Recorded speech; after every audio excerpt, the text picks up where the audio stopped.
தமிழக பள்ளிகளில் சாதி வேறுபாடு களைவதற்கான வழிமுறைகளை வகுக்கும் சந்துரு தலைமையிலான குழுவின் பதவிக்காலத்தை நீட்டித்து தமிழக அரசு உத்தரவு பிறப்பித்திருக்கிறது.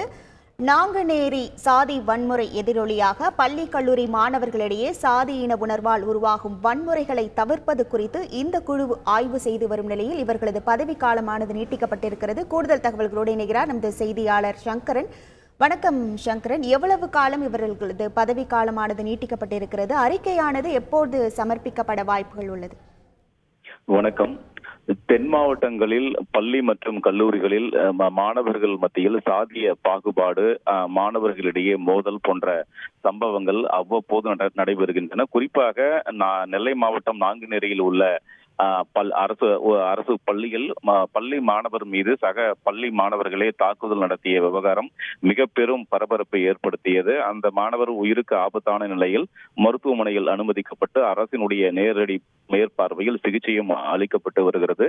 இந்த விவகாரம் தொடர்பாக தமிழகம் முழுவதும் பள்ளி கல்லூரிகளில் சாதிய மோதல்களை தடுப்பதற்காக ஆய்வு செய்து அரசுக்கு பரிந்துரை அளிப்பதற்காக ஓய்வு பெற்ற சென்னை உயர்நீதிமன்ற நீதிபதி சந்துரு தலைமையில் ஒரு நபர் குழு அமைக்கப்பட்டது. இந்த குழுவானது இந்த பள்ளி மற்றும் கல்லூரிகளில் சாதிய மோதல்களை தடுப்பது தொடர்பாக பல்வேறு ஆய்வுகளை மேற்கொண்டு வருகிறது. பொதுமக்கள், கல்வியாளர்கள் உள்ளிட்ட பல்வேறு தரப்பினரிடம் இருந்து கருத்துக்களையும் பெற்றிருக்கிறது. இந்த நிலையில் இந்த குழுவினுடைய அந்த பதவி காலம் என்பது பிப்ரவரி மாதத்தோடு முடிவடைந்த நிலையில் தற்போது மேலும் கால நீட்டிப்பு செய்யப்பட்டிருக்கிறது. அதன்படி மே இறுதி வரை இந்த சந்துரு குழுவிற்கு அந்த கால நீட்டிப்பு செய்யப்பட்டு உத்தரவு வெளியிடப்பட்டிருக்கிறது. எனவே மே மாதம் இறுதிக்குள்ளாக அவர் தன்னுடைய அந்த ஆய்வை முடித்து அரசுக்கு பரிந்துரை அறிக்கையை சமர்ப்பிப்பார் என்ற தகவல்கள் தற்போது வெளியாகி இருக்கின்றன. உங்கள் முழு விவரங்களுக்கு நன்றி சங்கர். செய்திகளை உடனுக்குடன் தெரிந்து கொள்ள உடனே சப்ஸ்கிரைப் பண்ணுங்க.